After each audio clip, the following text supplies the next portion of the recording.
It is Tuesday, October 21st, and my voice is fully back. Ha ha! Bang, bang. We're here.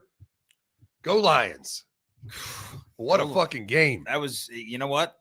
Lions look like the team to beat in the NFC and maybe even the NFL after last night. Dude, they were, and Jameson Williams had 0 targets, 0 catches. Unbelievable. But I will say, I apologize for any take I had about the game yesterday, because as I was preparing for Monday Night Football, yes, it was a train wreck yesterday. I mean, so I bought a new truck for Cam. He doesn't turn 16 until February. So for the time being, I'm driving it. Mm-hmm. It decided not to start this weekend. And it's a newer, nicer truck. I think the alternator needs replaced, whatever. And so I was dealing with that, trying to call all these places with an extended warranty. Long story. So I was delayed on the film rooms. But if you want to watch Ohio State's domination over Wisconsin, both offense and defense got put out yesterday. So I was way late. I mean, I got done. I was, got here at 8. I got done with it at like 6. So it was a long day. Yeah. So I sit down. I'm like, oh, shit, we got 2 Monday night games. So that means the first game is early. I start looking into it. I'm going to place some bets. And I totally flipped my opinion from what I said on the show yesterday. I'm like, oh, this is definitely going to be a shootout. I bet every Lions prop you could bet when it came to throwing the ball. Jahmyr Gibbs. Yeah. The only one that didn't hit was I had Jameson Williams, like 3 catches for 40, just like have some production. Yeah. In a world where the Lions lit it the fuck up. Jared Goff went off. He cleared every prop you could imagine. Jahmyr Gibbs cleared every prop in like the first half. Jahmyr Gibbs said, wait, you think Bijan's the number 1 running back? Dude. Not so fast. And like, what do you want? Receiving yards, rushing yards, receiving plus rushing. You want touchdowns? Like you name it. He cleared everything. Looked like the best player in the NFL. Yeah. And so I apologize. I should have done that work before the show yesterday because I was all over Baker. I think Pat influenced it. Well, you still hit your Baker leg in our parlay. That's true. You had him 200 yards and a touchdown, which hit. We also hit both of our Houston and Seattle props. The JSN went over his yard, and Stroud went over his yardage total. The one leg that missed in our freaking parlay was I had Mike Evans anytime touchdown. Dude, and I had it. So I built here's how I do gambling, especially on a Monday night where there's usually one game, but there was 2. Mm-hmm. But I was like, I'm not going to stay up for the Seattle game. And because I didn't win money on the Detroit game, I stayed up so I could place another bet and try to get back in the black, which I did. Oh, but there you go. I usually do like a small parlay, like 2 or 3 legs that I feel super confident about. I put a decent amount of money on it. And then I'll bet like a 5-legger, then a 10-legger. Mm-hmm. And then if I just hit the small one, I'm up money.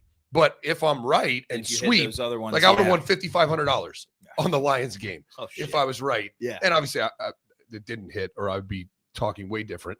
But Mike Evans was a big part of that. I mean, I'm like, first game back, and then of course he gets fucking knocked out of the game. And literally Baker was kind of off early in the game. And I'm like, damn, he's looking for Evans. Like he was targeting him early. And then on that deep ball, I thought he snagged it too. Oh yeah. But for him to come up, lame after that. And I think it's a broken clavicle for him, or clavicle, whatever the fuck you pronounce it. Yeah, sure. One of those. I'm collarbone. Just say collarbone. Collarbone. So he might be done for the season is what the fear is. Absolutely in Tampa. He is. I mean, I thought it was a concussion the way he was acting, but the only other injury that might be like that is you break that collarbone, because that is a debilitating injury. I mean, you just can't, like, you can't breathe, you can't move. It's a bad deal. So prayers to Mike Evans. We'll get prayer hands in the chat. It sucks, man. First, hadn't been healthy all year. Finally comes back healthy, and he's done for the year. It sucks, but they were good games, though. Really good games. Yeah. So I saved it. Seattle money line and Kenneth Walker over 50 yards rushing. I unloaded my account on it. Was up for the first half and then fell asleep and woke up this morning and I'm up to the cashish. I was dead even. So it's not like I won a lot of money, but I was even on a Monday, which when I bet NFL, that is a huge victory. We'll take it. No doubt about it. But yeah, how was the rest of your Monday, I guess, after the film room? And that was my Monday. That was it. Just sweating out Monday Night Football parlays. That's what we did. And I was in the film room, which was always fun. I'm excited to get back in the film room, break down a little Notre Dame USC. Yeah. It's gonna be a good one. It's going to be a good one, but we got a lot of football to discuss, so how about we get to it? Fine, Pat, if that's what you want me to do. Like the video, all 14 of you. No, I'm just kidding. If you're on Twitter, hit that retweet. That's what I'm going to do while the intro plays. Lukey, let them know what time it is, Bubba. It is. They need to level up. I think we have some freaks in Menace Army. I'm okay with that. Go watch the fucking film. But I appreciate you for riding with us. Menace Army, Menace out. Menace Army! Let's get to the show! Let's get to the show. Let's get to the show. And I guess we'll start with those Monday Night Football games last night. Detroit, kind of a dominating performance over Tampa Bay, and what I thought was going to be a closer game kind of got away from Tampa Bay early. They really struggled to move the ball in the first half. Baker could not get anything going, was missing receivers left and right. And then you lose Mike Evans in the middle of that, and it was just a bad deal. Started to get things cooking a little bit in the second half, but man, they really had no answer for anything that Detroit was doing offensively, and Detroit defensively was shutting things down. So it was an all-around really good performance from your NFC team over there in Detroit. Yeah, it was awesome. It was awesome, and it looked electric. I mean, Detroit, what's crazy is, I mean, Detroit was obviously phenomenal. Jahmyr Gibbs was phenomenal. I mean, if we're being honest. Like, Amon-Ra is a really good receiver. I'm not saying he's not, but my God, do they force feed him? It's like it's absurd how so many targets in that offense. It's like every play they're trying to throw Amon-Ra the ball. 10 targets on the day. Jameson Williams had 2 targets. Yeah, 2 targets, 0 catches. Just a weird deal. Kind of the same way we were saying yesterday, how like New England is not giving Travion Henderson touches. It's wild to me that Detroit is having this much success so far this year without getting Jameson Williams any touches. Yeah, it's wild. It's absolutely wild.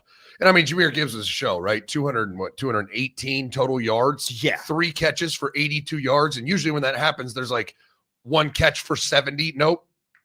3 catches, pretty much like around 30 yards every time. Yeah. Just he's a monster. Mm-hmm. And then 17 carries for 136 yards on the ground, including the 78-yard touchdown run, which just got shot out of a cannon. I'm going to say, which I could have scored. Yeah. I mean, maybe not. He has elite speed, but no one touched him. No I mean, one you talk touched about a defensive foobar.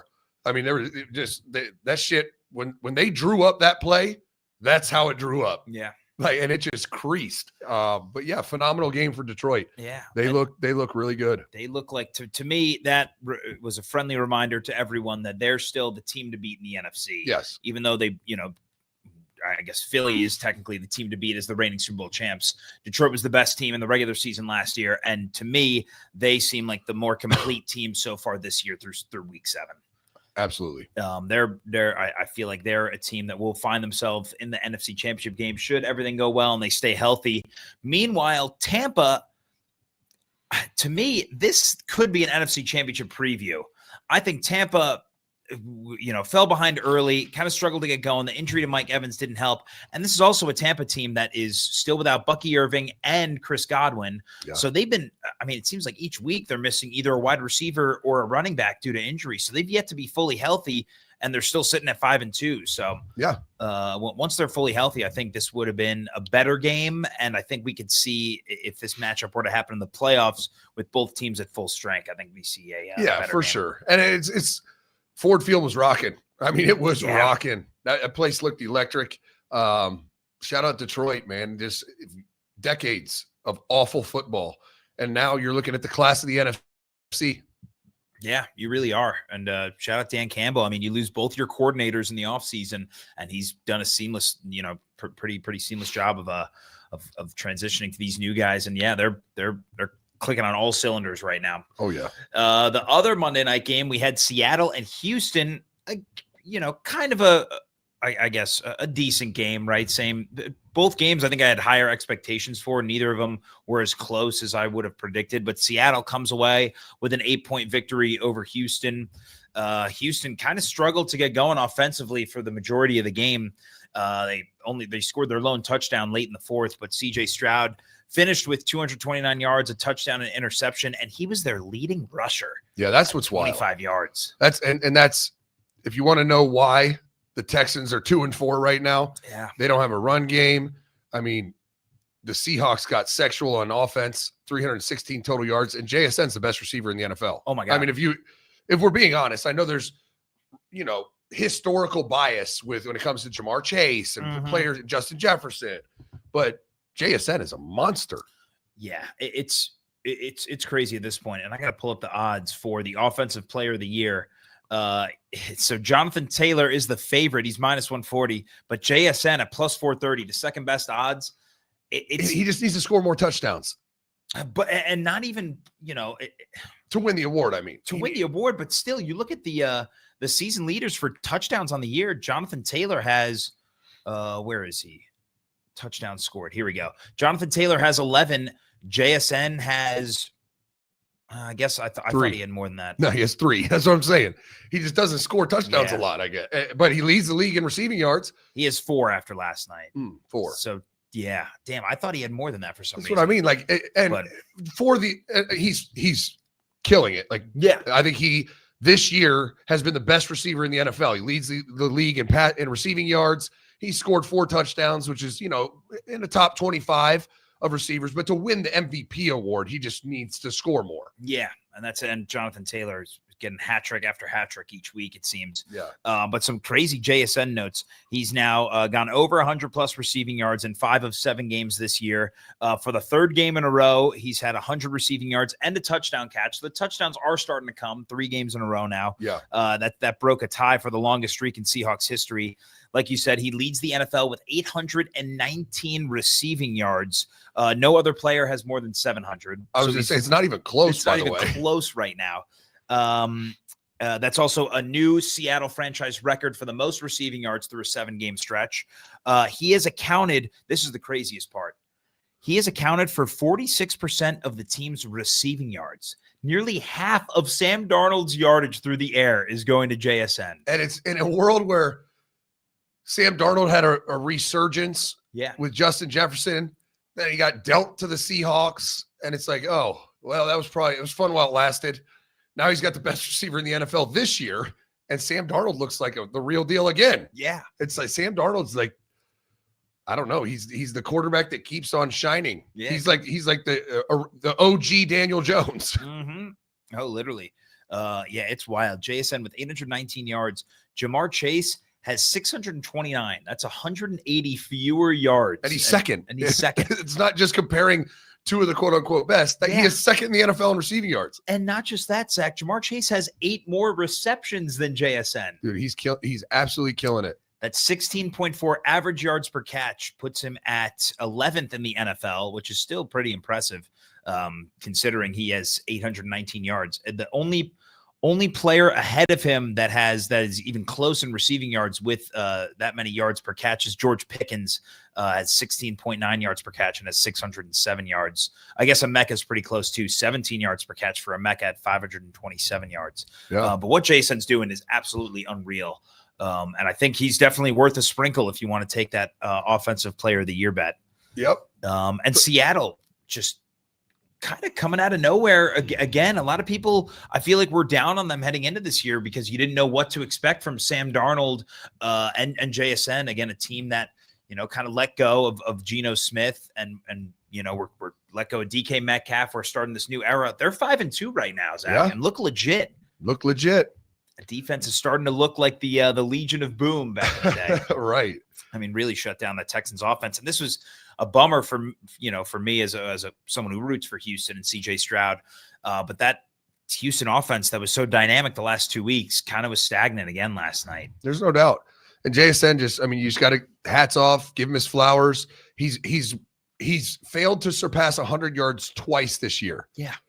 Arizona was the bizarre game, 23-20, close game. He only had 80 receiving yards. Yeah, that was that Thursday night game too, where I don't think he had a catch in the first half. So that all came in the second half. Yeah, it was all bizarre. Mm-hmm. And then the New Orleans game, which was a blowout. So the game script dictated less throwing. Yeah. He still had 96 yards. He almost cleared it. Yeah.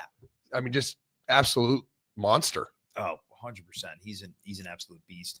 But yeah, I'm excited to see what Seattle does here on out, but they're going to be one of those teams that I'm going to be watching out for because I think they can maybe make some noise in the playoffs now. They've beaten some good teams here in the last few weeks. Still quality wins for Seattle. Quality. But yeah, let's get we are due for a commercial break, Zach. Sounds good. And I want to talk, I guess, some quarterback play throughout the league. I love it. Let's do it. All right. We'll be right back after this. All right, Menace Army. Who likes money? I love money. That cashish in the bank. And I got a great app that I use, and it's phenomenal. I use it, and you should too. It's called Upside. It gets you cash back on daily essentials like gas, groceries, dining. There are over 100,000 gas stations, grocery stores, and restaurants on the Upside app, ensuring that cashback is always just around the corner. And yes, it's real cashback. It's not points. It's not rewards. It's not credits. It is actual money you can transfer straight to your bank account. You can claim an offer right now when you're buying on Upside. They then pay as usual. All you have to do is claim and pay as usual with a credit or debit card. Follow the steps in the app, and you get paid. You earn 3 times more cash back with Upside than any other product. That includes loyalty programs, credit card rewards, you name it. Upside is giving back $1 billion to its users. To find out how much you could earn, download the free Upside app and use promo code MENACE to get an extra 25 cents back for every gallon on your first tank of gas. That's an extra 25 cents back for every gallon on your first tank of gas using promo code MENACE. Go check it out and start saving money. Menace Army, are you sick of all the subscriptions that you pay for, whether it's Netflix, Amazon Prime, Peacock? Everyone hates the cock, right? Never mind YouTube TV that came out and it was cheap and affordable. Now they've jacked the price up. Not only that, you can't get all the games. I got the perfect solution for you. It's a box. It's called getabox.com. This is absolutely legit. People always ask, is this for real? Like, is this thing legit? Look in the comments of this YouTube episode. People that have bought them rave about them. And it's real. I'm going to show you what they look like. You plug this box in and you got everything. Here's the video. There's the apps. Heat Live. Boom. Go to it. What do you want to watch? Any game out there. There's every channel. ABC from every city. You could go look at the categories on the left. You could go to sports. That's all the national channels. Anything you could want. Just as I scroll down here, you want to go to all the baseball games on? Go to MLB. Boom, there they are. You want to go to the NBA, NHL, pay-per-view events, ESPN Plus, you name it. It's all there. Every show, every game, every movie ever made. I didn't even show you any movie that's ever come out. This is not a scam. It's legit. It's for real. And it is a game changer. Cancel all those stupid ass subscriptions and go to getabox.com and use promo code MENACE. You get $25 off. And you only have to buy it once. You can cut the cord on all those subscriptions and just watch everything you want on the box for free after you buy it. Go to getabox.com right now. Promo code MENACE. Get $25 off and cut those subscriptions out. There you have it. It's a must get. That's all I can tell you. A game changer. All right, Zach. It's heating up. I know I mentioned it yesterday, but people are calling it the second coming. Drake May is the next Tom Brady. Drake May is the first Patriots quarterback in team history to throw at least 20 passes in a game and have a completion percentage over 90%. He also tied Tom Brady. Brady did this in 2007, the undefeated year, with 4 games of at least 200 passing yards, a 135.0 passer rating, and 2 passing touchdowns. He's already tied him, and we still have half the season to go. He's living up to the hype, right? Yeah. We talked about him a lot in draft prep. And Jaden Daniels was my QB1 and he was my QB1B. I thought they both would kill it in the NFL. And Jaden Daniels obviously had an insane rookie year, but I think they both are living up to the hype. Drake May is ridiculous. And shout out Mike Vrabel. In a world where he was with the Titans, shout out Coach Zach, and just never had a quarterback. We're talking about Marcus Mariota, Ryan Tannehill, fucking drafting Bill Levis, and he gets to New England, and fuck me, does he have a quarterback now? Yeah. You look at his stats now through 7 weeks. Drake May is first in the NFL in completion percentage at 75.2%. He's top 10 in yards, coming in at 8th with just over 1,700. He's 3rd in yards per attempt. He is 12 touchdowns to just 2 interceptions. His QBR is 4th in the NFL behind just Dak Prescott, Daniel Jones, and Pat Mahomes. Just an unbelievable start to the year for Drake May, and is looking like unequivocally he's the best quarterback out of that sophomore class. And with kind of down years or kind of up and down years, right? From Jaden Daniels, Bo Nix, JJ McCarthy hasn't stayed healthy. Caleb Williams, again, still kind of up and down. Michael Penix up and down. Drake May has been consistent all year long. And the Patriots have won 4 games in a row now and are looking like one of the top teams in the AFC. Absolutely, they are. And I'm a little nervous for the Browns this week. But I think it'll be a good, kind of litmus test for where the Browns are at moving forward, right? Oh, yeah, for sure. And in a world like what if you look at the NFL and you kind of take a step back and just big picture awareness, kind of pay attention to what's going on in the league. You have your, Sam Darnold, we talked about. Matt Stafford's having a great year. Odd year Dak killing it. You have your quarterbacks that are playing really well, but they're common names. Like they've been in the league for a while. Yep. What young quarterbacks are playing it even in the same air as Drake May? I mean, literally, you go back to just Jordan Love. Yeah. Kind of young. Young in his starting career. Yeah, for sure. But like, what other young quarterback is playing at that level? There really isn't. I mean, shit. If you look at in terms of completion percentage, the Jordan Love is 7th. You look at passing yards. No one that's young is really in. Bo Nix is 11th in the league. Drake May is 8th. Yards per attempt wise, it's like you look at each category. Jordan Love is probably the closest one you can get. Yeah, I mean, here's the top 10 passer grades on PFF. Yeah, Sam Darnold 1, old guy. Matt Stafford 2, old guy. Dak Prescott 3, old guy. Drake May, case in point. Justin Herbert 5, old guy. Josh Allen, Jordan Love, the other one we're talking about. Yeah. Jalen Hurts, not old, but. Yeah, and I guess some of these guys we're doing them a disservice by calling them old guys, but just established veterans. Yeah, comparatively, right? And then Baker Mayfield, Daniel Jones. Yeah. That's your top 10. Retreads and old guys. That's right. What it is. The current state of the NFL is wild. But yeah, Drake May is looking solid. And I guess I'll ask you, Zach, are they a legit threat to be an AFC title game contender? I know they're leading the division now. I know that division is kind of beat down aside from Buffalo, but are you a believer that this Patriots team can make noise in the playoffs? Yeah, hell yeah. This Patriots team is the real deal. I guess I want to do the little I don't know, how many wins do we see this Patriots team having right now? So they're 5-2, currently riding a 4-game win streak. I mean, this is a team, to me, I'm looking at their schedule, and there's a chance that you can see them as the number 1 seed in the AFC. I know the Colts have the best record right now, but let's go through this Patriots schedule. I mean, they got the Browns this coming week. Oh, that's a loss. No, I'm just kidding. Yeah, that's a win. Should be a win. That's 6 on the season. Falcons at home. To win. There we go. At Tampa Bay. That's let's chalk an L there. I mean, that's obviously going to be a contentious game. That could go either way. Yeah. So we're looking at 7-3 at home against the Jets. Easy dub. 8-3 at Cincinnati. Joe Burrow still out. I'm gonna say that's a win. All right, so we're going 9-3 at home against the Giants. That's definitely a win. 10-3 at home against the Bills. Let's give them a loss just for pessimistic sake. Yeah, and I don't think they beat them twice in the same year. They already got them once. But I mean, getting them at home definitely should help. I mean, they definitely can win that game. Yeah. So that's 10 we'll call it a loss of 10-4 at Baltimore. That's still a win. The Baltimore defense has been so disappointing. I mean, I know Lamar will be back, and I think as it stands now, it's fair to say that this Baltimore team hasn't shown that they can hang with a legit offense, right? So yeah, I'll chalk it up as an L. 11-4. 11-4 at the Jets. Another win. 12-4 versus Miami at home. Another win. 13-4. We did this exercise. Fucking ridiculous. We did this exercise with Indianapolis yesterday, and I think we got to the same 13-4. So we're looking at a crazy, Indianapolis, New England potential battle for the number 1 seed in the AFC right now, which no one would have guessed. Who would have had that on their bingo card? No one would have. But shout out Mike Vrabel. I mean, just in a world where he was fired in Tennessee, I just love that. I love that not only he's having this success, but I just love that it's in New England.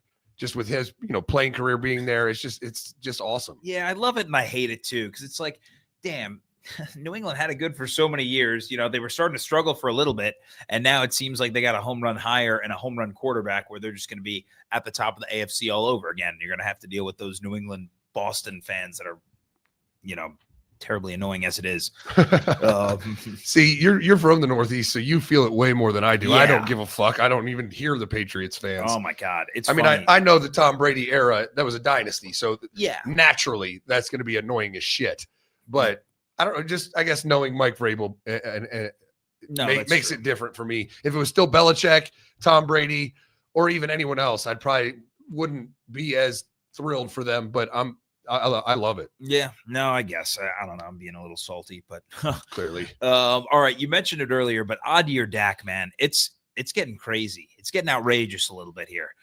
Dak Prescott now has thrown at least 3 touchdowns without an interception in 4 consecutive games. These are his stat lines over the last 4 games: 264 yards and 3 touchdowns, 261 and 3 touchdowns, 237 and 4 touchdowns, and 319 and 3 touchdowns. The last 4 weeks, he is absolutely hooping. Yeah, ridiculous. Absolutely hooping. He joins in that same conversation. Quarterbacks that have had, 4 consecutive games with 3 touchdowns and no picks. Russell Wilson in 2015, Drew Brees in 2019, Aaron Rodgers in 2014, Peyton Manning in 2013 and 14, and Tom Brady in 2007.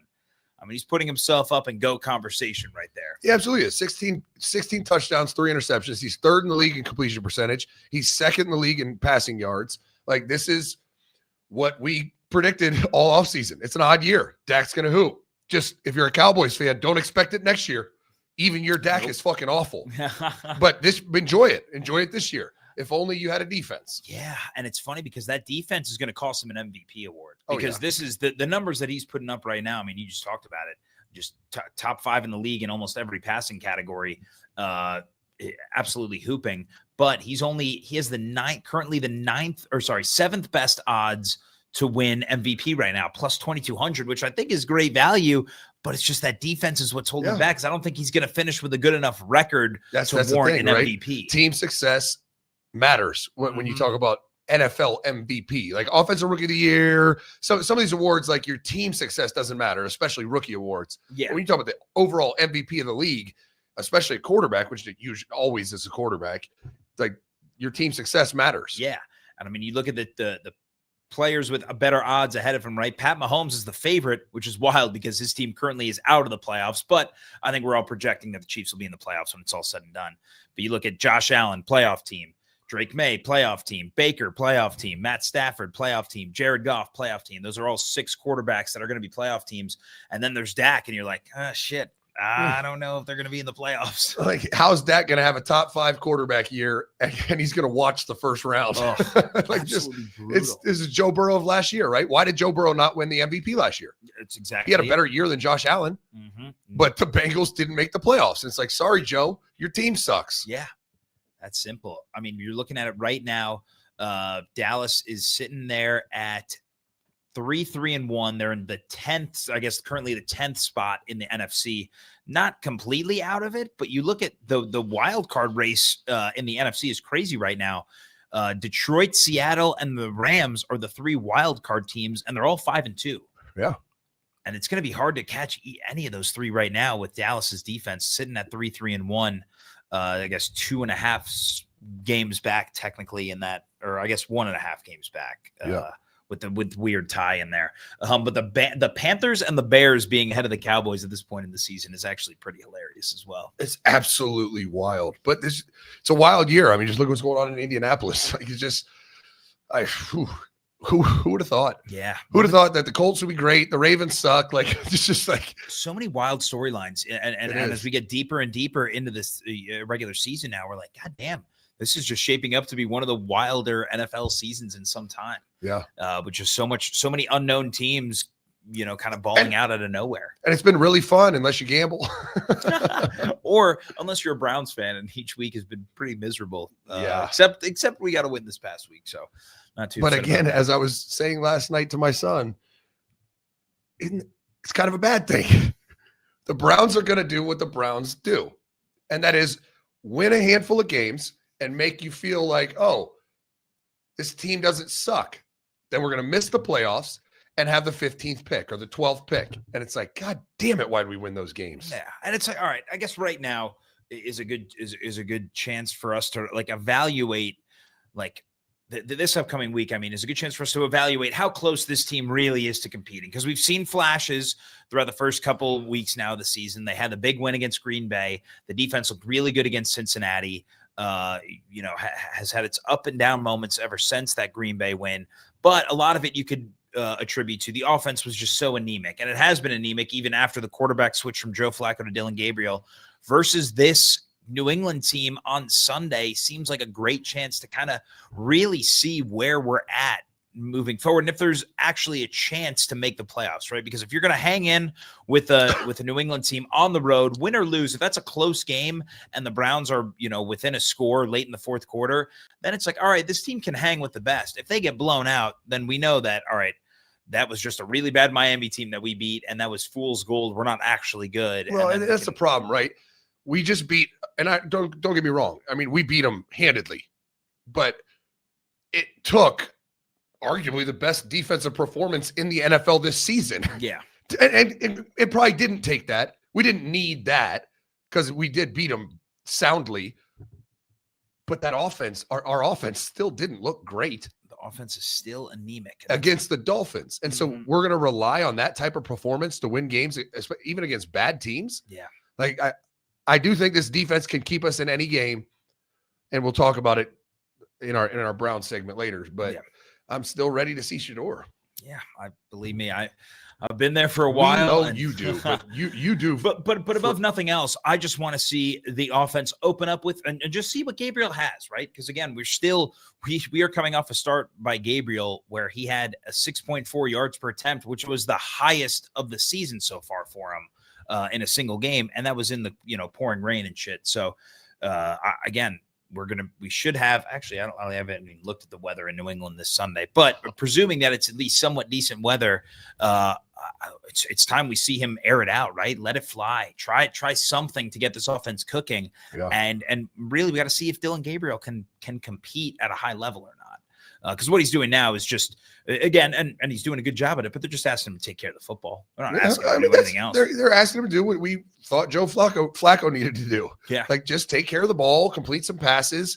Like, the one, if we're being honest, like, in this formula for the Browns to have success this year, and that was the formula, right? Even, albeit it was with Joe Flacco, but to start the year, we said, let's get back to 2023 defense, check that box. We're there. Maybe even better, but we're there. Well, we're there. And then the quarterback needs to take care of the football, don't turn it over, and just complete some passes. And then we got to be able to run the football. So the one thing that's not checking out right now with what we have watched so far with Dillon Gabriel is the offensive line sucks. Yeah. We can't – the run game is not the Nick Chubb run game. Like, no. And it's not because of Quinshon Judkins. Oh, fuck no. It's because this line sucks. Yeah. And that's the one box that didn't get checked. And I don't think it's getting checked anytime soon. No. But let's get a commercial break and keep this thing moving and a grooving. Absolutely. And keep talking NFL football. All 500 of you in here. Fuck yeah, 500. I love it. Hit that like button. And let's keep this show going. We'll be right back after this. All right, Menace Army. This is a kind of a urgent PSA. I've been talking about it all year. Awaken 180 weight loss changed my life. I lost 30 pounds in 6 weeks. It was glorious. And then my brother signed up. End of August. It hasn't even been 2 months, and he just officially is done with the weight loss program. He lost over 34 pounds in under 2 months, and he's now going off into maintenance. You should see him. He looks incredible. I might bring him on so you can see the transformation. It's been outstanding. It is so doable. That's the best way to call it. It's doable. It takes a little discipline, but the best part is you get a coach, a personal coach. You check in once a week. They send you a scale. Your coach gets all the data. It's forced accountability. They deliver 4 out of your 5 meals, so it's easy to follow, and it works. 5 pounds a week on average, and you only have this month, the month of October, to go do your consultation to learn more about it for free. Usually, I think it's $25. But for the month of October, it's a free consultation. I'm urging you to go do the consultation and hear about Awaken 180 weight loss. It is a game changer, a life changer. I'm a different human being right now because of Awaken 180 weight loss. I don't know how much more emphasis I needed to put on how great this is. Go to awaken180weightloss.com right now. Sign up for that free consultation, and it will change your life. It's a forced accountability. It's the discipline is there. The habits you develop, you start feeling more energy and more alive. The first couple weeks, drop 10 pounds. If you do it right now, you'll be down 40 pounds by Christmas. Think about that. What the holidays will feel like if you're 40 pounds down. Go to awaken180weightloss.com right now. Sign up for a free consultation and change your life. It worked for me. It worked for my brother. It'll work for you too. Yes, it will. There it And is. it's a free consultation. Usually it's, I think, $25 for a consultation. Yeah. It's free. The month of October. What do you got? 10 days left? Yeah, 10 days left. Get a consultation before Halloween. There it is. Whew, that was, sorry. I had a thing pop up on Apple News. It was like former golf legend Jack Nicklaus. And I was like, no. It was like, no. wins lawsuit. I was like, oh, thank God. I thought the golden bear died. Yeah. Glad you're alive. We're good. All right, Zach, I want to dive into some Stefanski quotes from yesterday's media availability that happened after our morning Pound Town episode. First off, he talked about the run game and just basically where things are at in the run game. And Stefanski said, I still think that there's things that we can definitely be better at in the run game that we're going to make sure we can clean up. Like blocking? Like blocking. But he said, I think as you saw, when it's blocked well, we have runners, plural, and obviously Quinshon yesterday, but we got guys that can run away from defenders, can break tackles, those types of things. So really pleased to see those guys be on point with everything in the running game so far. Yeah. Let's block better and make it happen more often. God, we're so close. I honestly, Quinshon, yes, is a beast, but I think once this running game really gets going, this offensive line can get some sort of push. I think Dillon Sampson has a chance to be kind of that, secondary option where you feel comfortable, like where Chubb and Kareem Hunt were a couple of years ago, right? I mean, I've said it all off season, before the draft, after the draft. Dillon Sampson was one of my favorite backs in college football last year. And I love that we got him late in the draft. I don't know why he lasted to late in the draft, but Quinshon was RB1 and he wasn't RB2, but I love him. And getting him, fourth round? It's just a steal. And you have the graphic here. If we don't fix the offensive line this offseason, it's absurd. Quinshon Judkins on Sunday had 84 yards, 95 yards after contact. Insane. That means he had 11 yards after contact just to get 0. That's how bad the offensive line is. That's literally. He had more yards after contact than he had yards. That means he's facing contact before the line of scrimmage on average every time. It's funny because, you just look at the box score, right, and you see 25 carries, 84 yards, and 3 touchdowns. That's a solid-ass day for a running back. Yes. Now, yards per carry-wise, 3.4. Not great, but again, you consider the Browns have had no passing threat whatsoever, so you can live with that. Quinshon had a decent game, but it's the advanced stats from Sunday that are like, God damn, we found a special one in Quinshon. 95 yards after contact is 3.8 yards after contact per attempt. Almost 4 yards after contact when he's getting hit on average behind the line of scrimmage. It's just insane. 6 forced missed tackles. His long run of 46 yards obviously came on that touchdown. He had 2 runs of 10+ yards. He looks like I hate to make the comparison already, but this is Nick Chubb 2.0. I'm ready to stamp it. It looks like he gets better as the game goes on, and you can tell his style of running puts a wear and tear on the defense that Nick Chubb did, back in his heyday. And just a forewarning to Browns fans, if we don't fix the offensive line, he's going to have a Nick Chubb career. Every other year he's going to get injured because we fucking don't block for him. We have the crown jewel that you want at running back. I think he's going to be a top 10 running back in the NFL every year he's healthy. Let's keep him healthy. You know how you do that? You block for him. Like it's going to be the most infuriating thing ever. Yeah, I really hope that they kind of figure it out. Stefanski was also asked about the offensive line yesterday. He said the plan is to rotate currently Cornelius Lucas and KT Leviston at right tackle. Leviston had 14 pass block snaps and allowed 1 pressure per next-gen snaps. Lucas had 9 pass blocking snaps and gave up 2 pressures and a sack. So KT Leviston kind of has the upper hand, at least in pass blocking.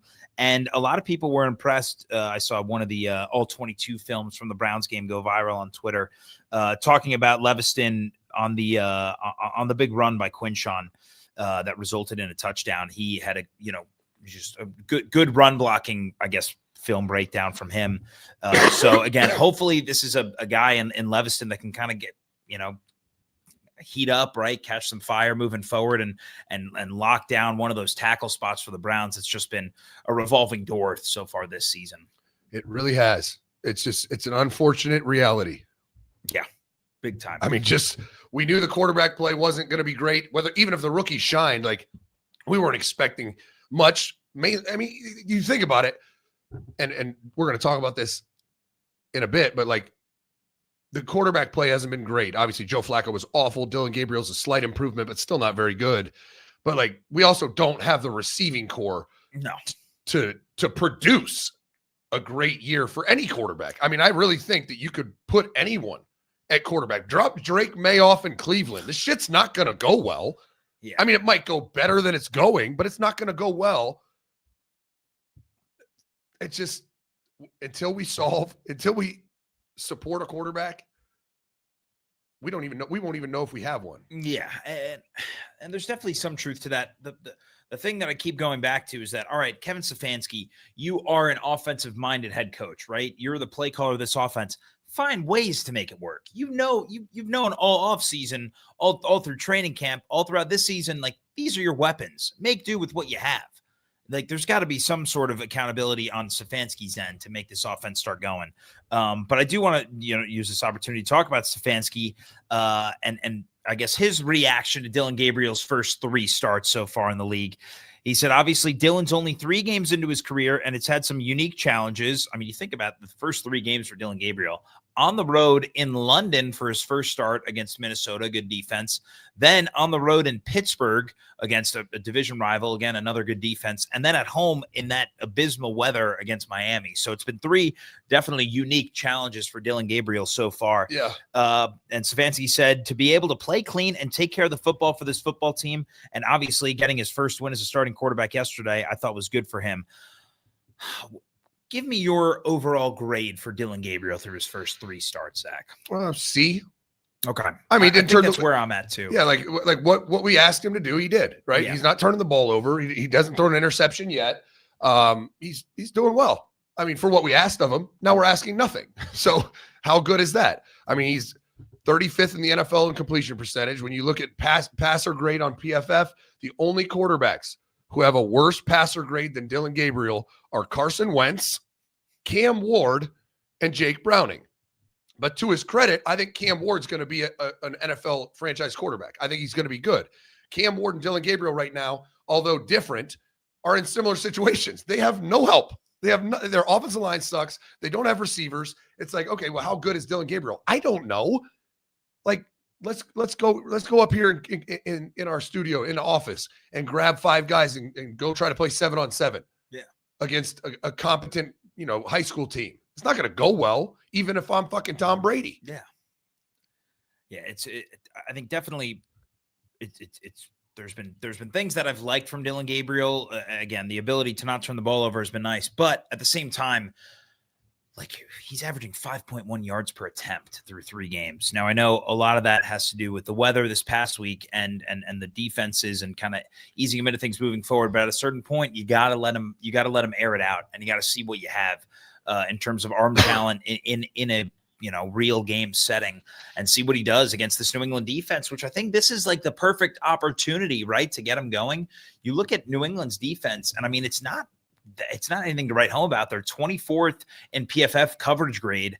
If there's a game that you want to kind of air it out and see what you got in Dillon Gabriel, I know the receiver play isn't great, and I know it's been a struggle to get these guys the ball in space all year long, in part because they can't even generate separation.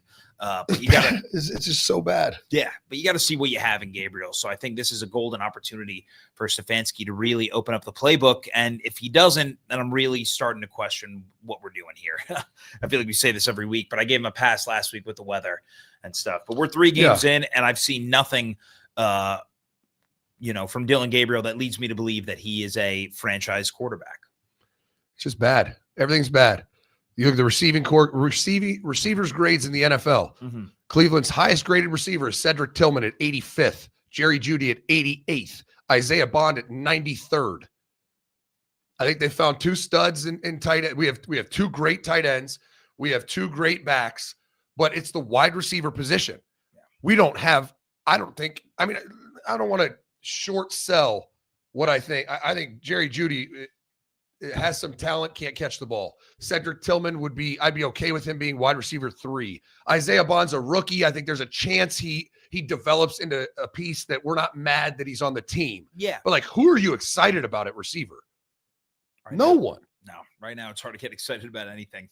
I mean, on the Browns offense. We're excited that we might have a wide receiver 3 in Cedric Tillman or Isaiah Bond. That's it. That's the excitement. Yeah. Nothing more than that. That's it. Jamari Thrash has been decent for a nobody. Like, what are we excited about at the receiver position? Yeah. And again, I blame Stefanski for not kind of scheming things up for these guys to get going. Yeah. And I think, we better see a better offensive game plan heading into this New England game. Create some ways to get these guys the ball. Now I know they got to catch the ball too, but come on, Stefanski, this is your time to really open it up, I think, this week. So I'm excited to see what the offense looks like. Kind of, they have the momentum. They've got that monkey off their back, right? They scored 31 points this past week, so they don't have to hear about how they haven't scored 20 anymore. I think maybe that will play a factor into it. Kind of just, all right, pressure's off. We scored our 20 points. Now let's really get this thing going. So that's the hope. We scored over 17. Now we're going to be really good on offense. That's the hope. All right, let's get our commercial break and finish this out and continue talking about how our offensive line and receivers suck, and we don't know if our quarterbacks are any good. Same day, same conversation, different day. Yeah, and get your super chats in. We answer those at the end of every show. We need all the super chats. Mm-hmm. And yeah. Taco Titty Tuesday. We'll be right back after this. All right, Menace Army, I don't know about you, but life's stressful. And sometimes you need to take the edge off. I've traditionally been a bourbon guy. I have a couple bourbons after a long, stressful day to unwind. But I wanted to cut back on drinking. And did you know people now consume cannabis more than alcohol? Maybe it's because there's no hangover. Whatever the reason, Cornbread Hemp just launched these incredible THC seltzers that I highly recommend. They're my go-to when I want to unwind. If I want to have a drink, I'm going with a Cornbread Hemp seltzer because they're not only outstanding, but they're perfect. 5 milligrams of THC per seltzer. They're amazing. And their flavors are unparalleled. Blueberry breeze, peach iced tea, raspberry limeade, and salted watermelon just hit. They just hit. And right now, Menace to Sports listeners can save 30% off your first order and enjoy free shipping on orders over $75. Head to cornbreadhemp.com/menace and use code menace at checkout. That's cornbreadhemp.com/menace. Code menace, Cornbread Hemp. This is the good life. It's that time of year, Menace Army. We got a nice resume in the bank. We got analytics that actually can tell a story, and it's time to capitalize with a little sports betting. And our partners over at MyBookie are the perfect sports book to get you right. Your fantasy league may pay bragging rights, but MyBookie, they pay cash. And let's go get these parlays and make them hit. Right now is the perfect time to get ahead of the curve. With college football well underway, NFL kind of finding out who's good, who's not. Who thought the Colts would be good? We can now start putting our knowledge to work, make our money work for us. And if you're brand new to betting, you haven't been on MyBookie, you get a little extra juice. Sign up with promo code MENACE, drop in $100, and MyBookie's going to give you $50 for free. Go bigger, get more for your money. And at the end of the day, take that free $50 and let's start building this bankroll as we get deeper and deeper into football season. The action's heating up, the odds are moving, and this season's shaping up to be a good one already. Don't miss it. Bet big anytime, anywhere with MyBookie. MyBookie, the sports book. There it is. Get your parlays in at MyBookie. I guess one quick note before we get to the super chats. Interesting note from the defensive side of things on Sunday. Jim Schwartz has primarily run man coverage since he's been here in Cleveland. He's played at some of the highest rates in the NFL over the last few seasons, but switched it up against Miami. They actually was the highest zone coverage clip that Schwartz has had in his tenure here in Cleveland, and really caused a lot of havoc with sim pressures and disguised looks, kind of creating, a headache for Tua. We saw the 3 interceptions, him getting benched for Quinn Ewers, and Wild. The entire defense really balled out. The pass rush was there. The secondary did a great job. The linebackers did their thing. Do you think this is something we'll see a lot of moving forward from Schwartz? Or do you think this was just a one-game thing? Well, I mean, I think every offense presents different challenges, right? And clearly the Dolphins have been struggling offensively, struggling, period, in all things the Dolphins try to do. But I think Schwartz is one of the best in the game, if not the best in the game. So I think every week it's going to be a different plan of attack. But the good thing is I think he fully understands that it's on him. Yeah. It's on him and the defense to at least put a potential victory on a silver platter with all the utensils and then like cut it up and like come on, offense, just do one thing. Just eat it. Just eat it. That's all you got to do. We cooked it. We plated it. We cut it up for you. We actually put the fork in the steak. All you have to do is just pick it up and take a bite. And that's what our defense needs to do. Yeah, they literally did everything, that nature on Sunday. They scored. They had multiple turnovers. Gave the offense fantastic field position. It's just, I think every week's a different challenge, right? To go into New England and have a plan for Drake May that you had for Tua is just they're not the same. Yeah, absolutely. Do you think we'll see, I guess, a more man coverage versus a team like New England? I don't know. I guess my question is, with New England being a pass-happy team, and we've seen what Drake May has done this year, a young quarterback, do you think he thrives more against man or zone coverage? And do you think that that's something that Schwartz is thinking of, heading into this week? Yeah, I think so. I mean, I think that you look at what the Patriots have offensively. I feel great about man coverage with our secondary. Yeah. And ultimately, you think about it, zone coverage gives quarterbacks an easy out. It does. They can run quick game. They can do things. And you're talking about they just need to be on time, accurate, and usually you can have some success throwing the football. Yeah. I think the formula for success with our secondary, as well as they're playing, Grant Delpit, Denzel, I mean, Tyson Campbell, maybe for one game. Shit. I mean, yeah, he played well this past weekend. Yeah. Man coverage, challenges routes, forces the quarterback to hold the ball, and then you let this D-line just feast. I think we have stars on defense. We have to let the stars shine. Yeah, absolutely. So something to watch moving forward this Sunday. But Zach, it is time for some super chats. Our guy, Coach Zach, thanks for the 10. Who would you look at for the next head coach of the Tennessee Titans? I feel like Cam Ward needs an experienced quarterback developer / spread offense. Could it be Cliff Kingsbury? I mean, it could be. No matter what, think about it. Just think about the world of just think about the Detroit Lions. You would take Dan Campbell, obviously. Anyone would take Dan Campbell. Oh, yeah. But he was a defensive guy, tough guy, not a quarterback developer, but he brought in Ben Johnson, right? You're going to need a great offensive coordinator and quarterback developer. It doesn't have to be the head coach. I don't think the head coach matters when it comes to quarterback development. Now, the staff the head coach puts together matters a lot. Yeah. I was going to say, sometimes I feel like you need, leave that quarterback developer to be the OC and get a tough square jaw guy as your head coach. I mean, but shit, Tennessee had that in Mike Vrabel, and we saw. They got rid of him. So I think you need to get rid of your owner, which is not going to happen. Yeah. But a guy like Joe Brady's a great name. I don't know if you bring him as the head coach. I'm sure he has an extensive network of great offensive minds and quarterback developers. But he's one that if you can snag him as the OC, phenomenal. Yeah. If you got to give him the head coaching job to get him in the building, I think that's a name to keep an eye on. For sure. My guy Lawrence, thanks for the 10. I want Dollar General to have 6 games before considering 12. I can't tell if it's Coach Stefanski play calling or if it's DG. If it's play calling, keep 12 on the bench and let Dollar General handle it. Yeah, I think agreed. We're 3 games into the DG experience. Been severely underwhelming so far. Well, that's kind of what we wanted, right?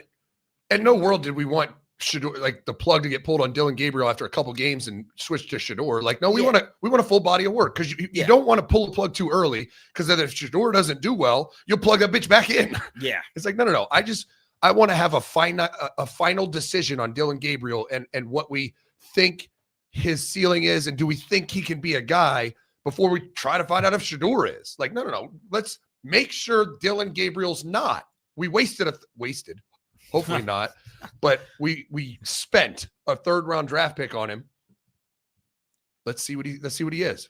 I mean, you think about, they have the Patriots, a bye week, and then the Jets and the Ravens. If there's a 3-game stretch for, Dillon Gabriel to get going and prove that he has what it takes, it's this 3 games, right? The Patriots are 24th in PFF coverage grade. The Jets are 26th in PFF coverage grade. And then the Ravens are, where the fuck are the Ravens? The Ravens are 19th in coverage grade. So it's like the three teams right now with below average secondaries. So if Dillon Gabriel's going to succeed, it'll be these next 3 games. Yep. If he doesn't, you have to really begin to take a look in the mirror. And yeah, if it's Stefanski's play calling, give up plays. And if it's not, if the play calling's there and Dillon Gabriel's just unable to hit, NFL style throws 10 plus yards down the field, then that's when you make the change to Shedeur. Absolutely. I think 6 games would be a good sample size. So I'm with you there, Lawrence, on that. So, I mean, you look at the next opponents, right? You got the Patriots, the 24th best coverage grade. You got the Jets, the 26th best coverage grade. You got the Ravens. I just saw them. 19th best coverage grade. You got the Raiders, the dead last coverage grade. I mean, that's the next 4 games. If we can't throw the ball even at least like at an okay clip, pull the plug. Yeah. Let's see 12. I agree. So only a matter of time. Stay patient, Lawrence. We'll get 12 in there at some point. I know it to be true. Someday. But Zach, that is all we have super chat wise on this Taco Titty Tuesday. That's a good little show. We got over 600 people in here. Let's hit that like button to 200 likes. That's our goal. We appreciate you, Pound Town. We'll be back tomorrow for a hump day. Keep talking NFL football. And the beauty of NFL football is we're only 2 days away from game day. Hell yeah. We're pretty much always 2 days away from game day, right? Literally. And I mean, shit, if you just want to watch any sort of football, we got college football tonight. Oh, we got the Maction, even if it's not Maction. We got Maction, but it's a beautiful thing, right? Monday Night Football's over. You wake up Tuesday, you're like, fuck, we got more games in 2 days. Yeah. Thursday Night Football ends. You wake up Friday. Well, we got games in 2 days. The worst it ever is 2 days away from game day. Oh, it's so nice. It's so nice. God, I love football season. Oh, it's wonderful. What are we gonna do in February? Talk about the draft. Yeah, that's what we do. That's what we did. Oh, all right. We appreciate you, Pound Town. Menace out.